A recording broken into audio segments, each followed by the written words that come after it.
right. I wanted to give this lesson to you guys just because you're trying to do your multi-view drawing at home and might have some difficulty understanding exactly what to do. I think the directions are pretty good, but me walking through it with the class today in person, it was not a problem at all, and I want you guys to have the same experience. So today, what you're going to be doing is a picture's worth 1,000 words. We've already done 1 through 7 in class, so you're doing 8, 9, and 10. I briefly mentioned this Monday, but this is a isometric sketch, and the reason they've colored it is so that you can visualize what the top view would look if you're looking straight down, front view, which is green, and the side view if you're looking from this direction. You just see these 1, 2, 3 pink squares, which is what we have here. I would like you to watch this short video. It's silent, but it shows you exactly what you're going to be drawing and how to get each view. So that could be very helpful for you. There's no talking, but it does rotate the shape around.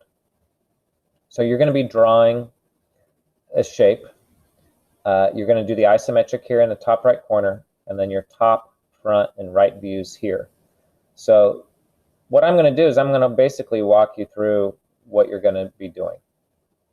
So you're going to draw this shape. Okay. This thing is the same. It just shows you that they're kind of broken up into different cubes. Okay, we're not going to draw colors and these circles and peg holes and things. We're going to draw the white version.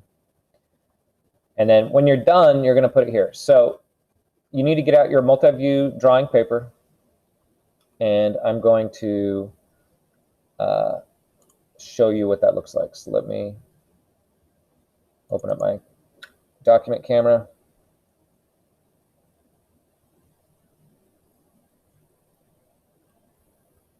Okay, so your paper looks like this. And looking at that photo that I gave you, you're going to draw the shape. I'm going to draw it myself so you can see if you're doing it correctly. So we're going to do the isometric first. And let me kind of zoom in on that.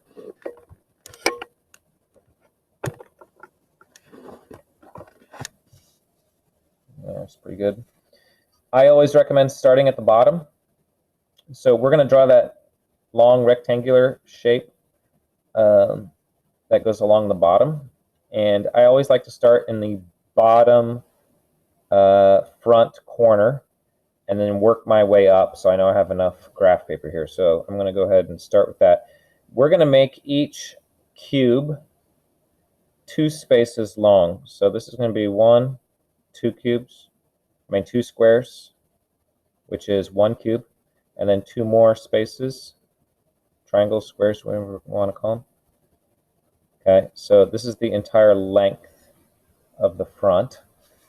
And then the side view is just 2 long.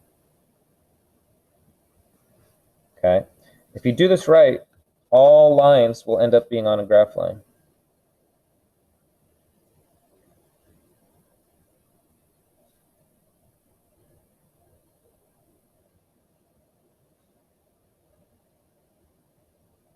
Okay, and I'm going pretty fast, but once I get it done, you'll be able to look at it and compare and see if yours is correct.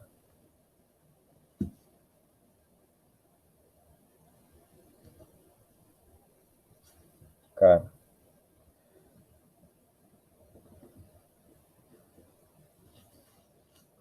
So this is that bottom section. You can see that.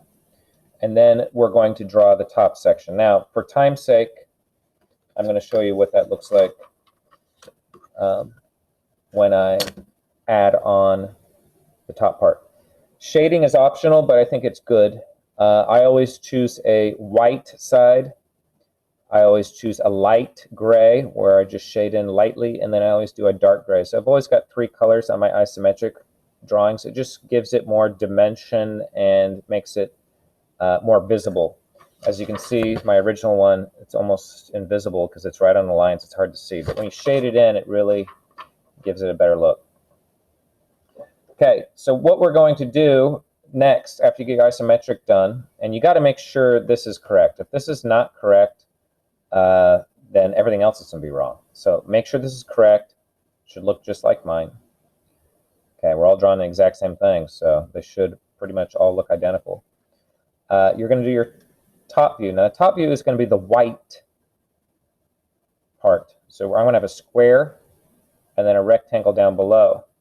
And you always want the front facing the front. So notice how I've done my top view. It's like you're taking this and you're just kind of rotating it like that.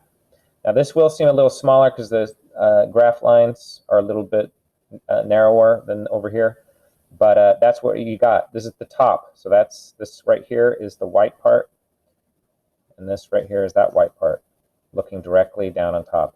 If you watch that little video, it shows you how to do that, how to visualize that. Okay. Notice our squares are 2 spaces long. Okay. All right. When you do your front view, okay, it needs to be lined up with your top view. So notice, if I take a ruler here, see how they line up? The left-hand side of my top view lines up the left-hand side of my front view. Same here, same here. So always make sure that they line up.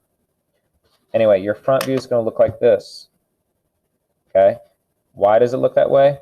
This is the front, which is the gray part, dark gray. And then the part that sticks up is the dark gray right here. Okay?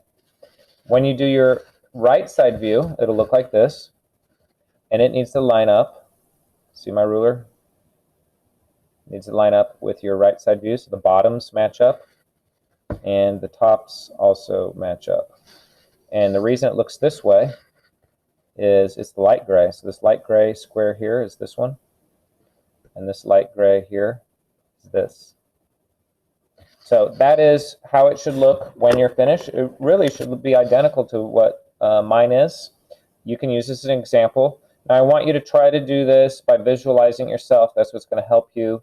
Don't just, pause this and like copy what I got. That's not really going to help you too much. Okay. Try to visualize it, try to do it, but I want you to use this as a reference you can compare off of it. Okay. That's all that we're doing for today. And then we will do part 2 in the next lesson. Thank you.